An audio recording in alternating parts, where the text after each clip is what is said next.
मृत्युंड महाकाय सूर्यकोटि संप्रभ निर्विघ्नं कुरु मे देव सर्वकार्येषु सर्वदा। मंगलम भगवान विष्णु मंगलम गरुड़ध्वज मंगलम पुंडरीकाक्ष मंगलाय तनो हरि। शंकर शंकर हर हर शंकर शंकर शंकर जय जय शंकर। मंगल भवन मंगलहारी उमा जपते ही त्रिपुरारी। देखिए हम आप लोगों को शिव कथा रोज भेज रहे हैं। हम कर रहे हैं, आप लोग को समय अगर नहीं है तो जितना भेजते हैं उतने सुनिए, अपने सुनिए, दूसरों को सुनाइए, दूसरों को भेजिए।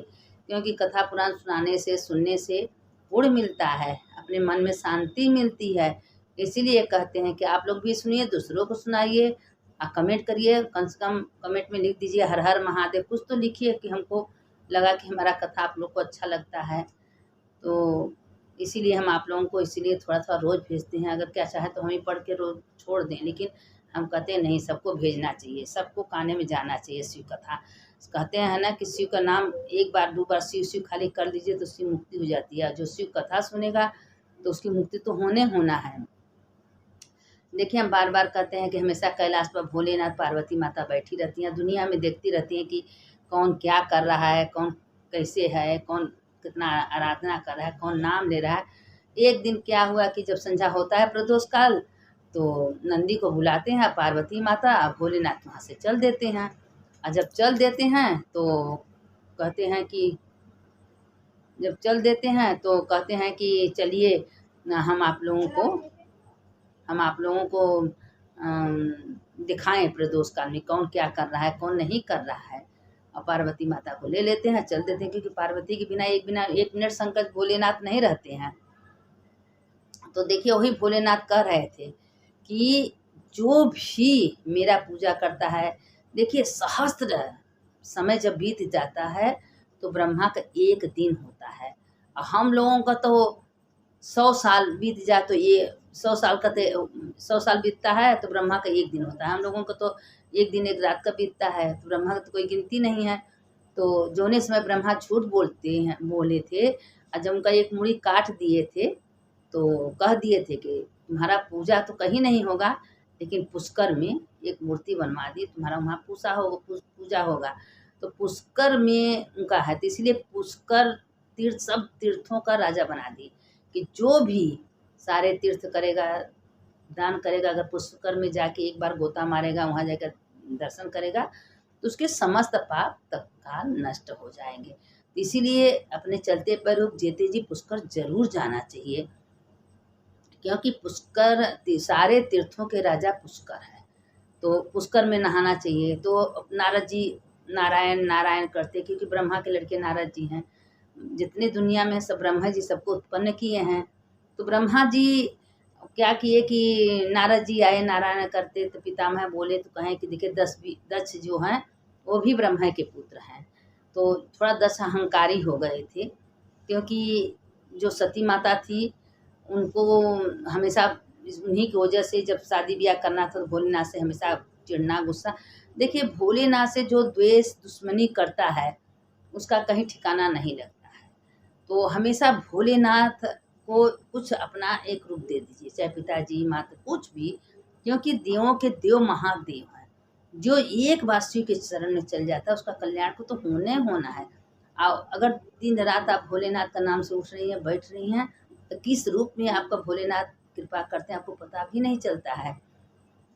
तो अब पार्वती जी से कह रहे हैं, कैलाश पर बैठे हैं, मुस्कुरा रहे हैं, देख रहे हैं कैलाश से निकल गए हैं। तो आए कहें कि देखिए पार्वती, हमको काशी क्यों इतना प्रिय है, क्योंकि काशी देखिए गंगा जी को भी काशी में रख दिए कि गंगा जी हमेशा बहती रहेंगी। और कहें काशी हमको इतना ज़्यादा प्रिय है, इसे मुक्त नगरी आनंद वन काशी को दे दिए कि काशी में जो भी प्राणी अगर आएगा तो उसको हम मुक्त कर देंगे। तो इसीलिए काशी है तो 5 कोस का, लेकिन 25 कोस में काशी फैला है। जो पंचकोसी 25 कोस में भगवान बनाए हैं, क्योंकि रामचंद्र जी सीता जी स्वयं पंचकोसी किए थे, इसलिए 25 कोस में पंचकोसी बना दिए हैं। तो अब पार्वती जी से वही मैं कथा सुना रहे हैं। देखो पार्वती, काशी में या कहीं भी जो भी पितरन के निमित्त श्रद्धा करता है, दान करता है, वह सीधे ही पितृलोक में, मतलब पितृलोक कौन है, देवता है। तो जो 15 दिन तक पूजा नहीं करता, तर्पण नहीं करता, उसके घर में पितृ श्राप देते हैं। लेकिन इस समय जो पितृ का चलता है, जो दर्शन करे, पूजा करे, पितरों को एक लोटा जल चढ़ाता है, उससे समस्त पाप नष्ट हो जाते हैं। तो पार्वती को सुना रहे थे, एक बूढ़ा थी, वो कभी कोई अच्छा कर्म की ही नहीं थी, तो कहीं शिव पुराण हो रहा था, कोई आपस में जिसे 20-25 औरतें या पंडित जी बैठ के शिव पुराण बाज रहे थे और सब सुन रहे थे। अब उनका मन तो नहीं था, जबरदस्ती कहीं क्या रोज रोज होता है, आज हम जाके बैठ ही जाएं। अब वहाँ गई, कथा सुनने लगी। अब कथा सुनी तो उनको शिव पुराण बहुत अच्छा लगा। देखिए, सबसे पोथी में जो है शिव पुराण बहुत अच्छा है। आज अगर पढ़ते रहिए, आप पढ़ते रहिए तो आप 10 पन्ना पढ़ जाएंगे, आपको पता भी नहीं चलेगा। तो शिव पुराण जैसा ग्रंथ कोई है नहीं। तो अब जब वो सुनी कि शिव पुराण जो है इतना अच्छा है पढ़ने में, मतलब कि कथा बता रहे हैं पंडित जी कि जो जिंदगी में दान नहीं करता, स्नान नहीं करता, जप नहीं करता, उसकी मुक्ति नहीं होती, उसको नरक में जाना पड़ता है। अब बूढ़ा शिव पुराण गए, उनको सुनी अच्छा लगा।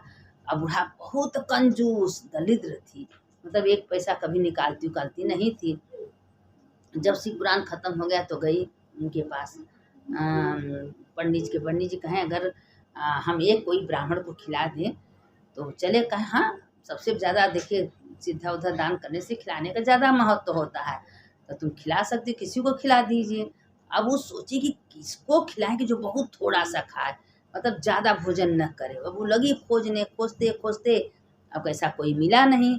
और देखिए पार्वती जी या शंकर जी बैठ के नंदी खूब मुस्की मार रहे हैं, मुस्कुरा रहे हैं कि देखो पार्वती, ऐसे ऐसे दुनिया में लोग हैं, हम ही सब कुछ देते हैं, हमारा ही दिया किसी को खिलाने पिलाने में लोग कंजूसी करते हैं। तो अब वो लोग मुस्की मार रहे हैं। अब वो खोज रही है तो बुलाए गणेश को। गणेश से कहें जाओ गणेश, ये बूढ़ा का तुम उद्धार कर दो, इसका कल्याण कर दो। अब गणेश जी छोटे से बालक बन गए। अब बालक बन गए, दरवाजे पर खेलने लगे। तो सोची कि तो छोटा सा बालक है, एक तो पूरी खाएगा, इसी को खिला दें। अब आए तो कहें कि भैया बेटा बच्चा तुमको भूख लगी है?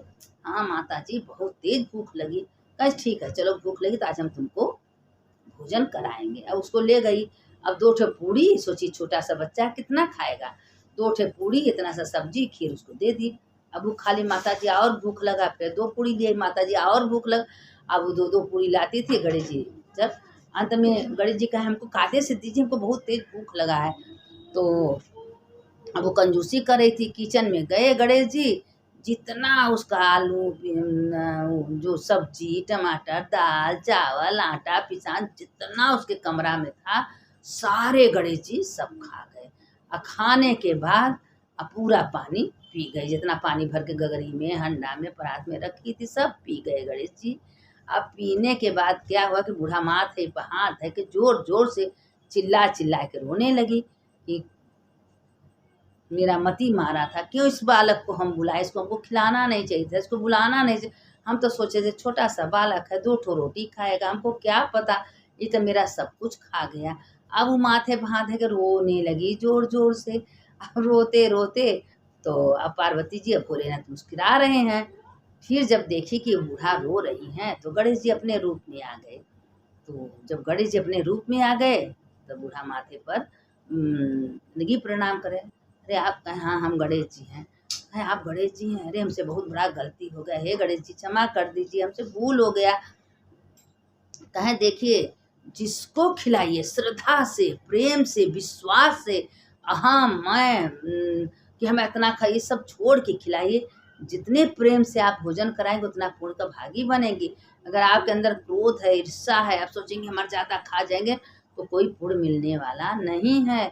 जो काम करिए एकदम विश्वास के साथ, श्रद्धा के साथ, भगवान को विश्वास जो करता है भगवान के साथ, उसी का भगवान पूरा भी करते हैं। अब उसके बाद क्या हुआ कि जब गणेश जी को जान गई तो लगी बूढ़ा रोने, क्षमा मांगने, हे भगवान क्षमा कर दीजिए, हमारे अंदर कौन ऐसा पाप घुस गया था कि जो कि हम इतना बड़ा गलती कर दिए। अब उसके बाद क्या हुआ कि उसी समय बूढ़ा को अपना वो गणेश जी जब चलने लगे तो मारे 1 लात। जब 1 लात मारे तो जो झोपड़ी थी वो महल बन गया और घर में धन धान रुपया पैसा सब कुछ भर गया। तो बूढ़ापन बड़ी खुश हुई। तो कहीं देखिए तुम्हारे अंदर श्रद्धा नहीं था, तुम जबरदस्ती खिलाई तो तुम्हारे अंदर सब कुछ भगवान दे दिए। तो जो श्रद्धा से विश्वास से किसी को भोजन कराएगा, किसी को बुलाएगा, इज्जत सम्मान करके उसके घर में भगवान भंडार नहीं भरेंगे? है, मानते हैं कलयुग है, कलयुग में नाम ही अधारा कलयुग है, लेकिन कलयुग में भी भगवान सब कुछ देखते हैं, क्योंकि आप ही हमारे अंदर भगवान हैं। और क्या अच्छा है क्या बुरा है वह सब कुछ सबके आत्मा में परमात्मा का वास है, और परमात्मा सब कुछ दिखाई देता है कि हम क्या अच्छा कर रहे हैं, क्या बुरा कर रहे हैं, क्या नहीं कर रहे हैं, सब कुछ देखते हैं भगवान। तो पार्वती या भोलेनाथ मुझ गए, फिर गणेश जी गए तो पार्वती जी से पूछे क्या तुम सारा काम कर दिए? कहे हाँ हम कर दिए पिताजी। पिताजी कहें माता जी कहें और बेटा न सुने, ऐसा तो हो ही नहीं सकता। तो पार्वती जी इसीलिए तो हम सोचते हैं कि हमारे गणेश सब में सक्षम है, तो देने में लेने में करने में। तो उसी समय अपना क्या हुआ कि अब जब गणेश जी अपन भोजन वोजन करके आ गए, बूढ़ा को धन दौलत वगैरह सब भर दिए। अब बूढ़ा को इतना श्रद्धा आ गया कि अब बूढ़ा उसी समय सब धन पा के अहंकार मैं घमंड करता है, लेकिन बूढ़ा के धन पाने के बाद बूढ़ा का ज्ञान चक्षु खुल गया कि हम बेश श्रद्धा से हम भोजन कराए तो इतना हमको कुछ मिला। आज हम विश्वास श्रद्धा से श्री पुराण सुनते, किसी को भोज क्या हमारे घर में भंडार भगवान तो भर दे, क्या मेरा उद्धार नहीं करेंगे? अब उसके मन में इतना लगन हो गया कि तब वही भोलेनाथ ब्रह्मा जी विष्णु जी बैठ के आपस में बात कर रहे थे। तो कहीं बताइए कि दान पुण्य धर्म सत्संग और जो हम लोग दिन रात पूजा करते कौन सबसे बड़ा है? तो भगवान भोलेनाथ सबसे बड़ा उपाधि सत्संग का दिए हैं। कहें जहाँ सत्संग होता है वहाँ 33 करोड़ देवी देवता आके विराजमान हो जाते हैं, और वहाँ 33 करोड़ देवी देवता विराजमान हो जाते हैं। सारे देवता वहाँ बैठ के सत्संग सुनते हैं। तो सबसे बड़ा उपाधि सत्संग का दी है। तो देखिए पूजा पाठ अपने जगह पर करिए, करना चाहिए दोनों टाइम, दिया जलाइए पूजा करिए, लेकिन सत्संग जरूर करना चाहिए।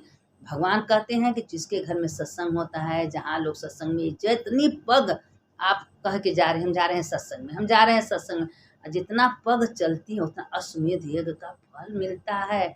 अब बूढ़ा जहाँ जहाँ शिव पुराण होता था वहाँ दौड़ दौड़ के रोज जाती थी। शिव चर्चा भी होता था, शिव के बारे में लोग बताते थे, शिव का कहानी सुनाते, शिव का उसमें भी, और जहाँ शिव पुराण होता तो वहाँ भी बूढ़ा दौड़ दौड़ के जाने लगी। अंत में बूढ़ा का क्या हुआ कि पूरा जीवन जब भगवान में लग गई तो खूब सुखी से जीवन बीता। अब मरने के बाद शिवलोक में गए, शिव जी स्वयं उनको ले गए अपने स्थान पर। कहें कि तुम नहीं की, लेकिन जब तुम्हारा मन लग गया, तुम दान पुण्य करने लगी, सबको खिलाने पिलाने लगी, शिव चर्चा शिव कथा सुनने लगी, तो तुमको तो शिवलोक में आना ही आना है। तो जी दिन रात किसी का बुराई नहीं करता, हमेशा शिव का नाम लेके उठता है बैठता है। शिव जी करते हैं जो जिसके पास जितना रहता है उतना दान धर्म करता है, शिव जी हमेशा उसके घर में भंडार भरते हैं, वो शिवलोक में जाता है। इसीलिए कहते हैं कि जो शिव का कथा सुनता है, जिसके घर में शिव जी रहते हैं, और जो गणेश जी का कथा सुनता है, जिसे जैसे गणेश जी बूढ़ा का भंडार भरे, वैसे ही कथा कहानी सुनने वाले को भंडार भरे और मेरा भी भरे। जो गणेश जी उनके सबके ऊपर गणेश जी अपना कृपा बरसाते हैं। तो इसीलिए कहते हैं कि देखिए एक घड़ी आधे में पुण्यात। आप लोग रोज शिव पुराण सुनिए, रोज सत्संग करिए। कहीं सत्संग आपके गांव गली मोहल्ला टोला में तो वहाँ जाना चाहिए, और जितना आप पग चलेंगे उतना उसमें धीरे कर, क्योंकि जितने 33 करोड़ देवी देवता वही वास करते हैं जहाँ सत्संग कथा कहानी, जहाँ भगवान का चर्चा होता है, और जहाँ बुराई होता है, जहाँ केहू के बारे में निंदा चुगली होता है, वहाँ भगवान भाग जाते हैं। कहते हैं कि इसका कल्याण होने वाला नहीं है, ये तो खाली निंदा बुराई करता है। तो इसीलिए हम बार बार आप लोगों से कहते हैं कि आप लोग सत्संग में जुड़ जाइए, हमेशा सत्संग करिए, सुनिए और अपने आत्मा में अच्छे ज्ञान प्राप्त करिए। देखिए एक दिन कल्याण भगवान भोलेनाथ कर ही देंगे। अब ये किसी का बात है, किसी का बुराई मत है, जो कुछ हो रहा है प्रारंभ से हो रहा है, भगवान को सौंप दीजिए। हे भोलेनाथ, करने वाले आपको, कराने वाले तो आपके अंदर कौन है? शिव तो हैं, और जिस दिन शिव निकल जाए 100 हो गया, तो कौन हमसे करा रहा है? मेरे भोलेनाथ तो करा रहे हैं। तो चलते उठते बैठते उन्हीं का वंदना करिए। देखिए पुनर्जन्म 84 लाख जो में आदमी जन्म लेता है तो अपने कर्मानुसार तो फल भोगना ही पड़ता है, इसमें कोई शंका नहीं है। कोई शरीर से दुखी रहता है, कोई मन से दुखी रहता है, ये अपने अपने कर्मानुसार है, जैसा कर्म करोगे वैसा फल। लोग कहते हैं जैसा जैसा बात आप लोग दिन रात सोचेंगे वही तरह भगवान उसके दिमाग में भरते जाएंगे। आप दिन भर भगवान के बारे में सोचिए, अच्छी अच्छी बातें कि देखिए आपके अंदर एकदम ऊर्जा शक्ति भर जाएगा। आप हमेशा निगेटिव बात सोचिए ऐसे तैसे, तो भगवान कहते हैं उसका भला होने वाला नहीं है। तो सुनने वाले की जय, सुनाने वाले की जय। जो सत्संग करता है उसका भी भगवान भला करते हैं, जो सुनता है उसका भी भगवान भला करते हैं। इसे बार बार कहते हैं सुनने वाले की जय, सुनाने वाले की जय। तो आप लोग जितना हम भेजते हैं अगर उतना आप लोग सुन लेंगे तो भोलेनाथ को तो कल्याण करना ही करना है। भोलेनाथ कहते हैं जब भी हो रहा है मेरा तो चर्चा हो रहा है, मेरे बारे में तो सुना रहे हैं, तो उनका भी कल्याण होता है। इसीलिए बार बार कहते हैं सुनने वाले की जय, सुनाने वाले शंकर शंकर, हर हर शंकर शंकर शंकर, जय जय मंगल भवन या मंगल हारी, उमा जपत यही त्रिपुरारी। हर हर महादेव शंभो काशी विश्वनाथ, गंगे माता पार्वती। ये कैला मंत्र हमेशा आप लोग बोला करिए, क्योंकि इसमें तीनों काशी गंगा विश्वनाथ ये तीनों जो मंत्र जपता है उसको तीनों जनी का सुनने का पुण्य मिलता है। सुनने वाले की जय, सुनाने वाले हर हर महादेव, घर घर महादेव।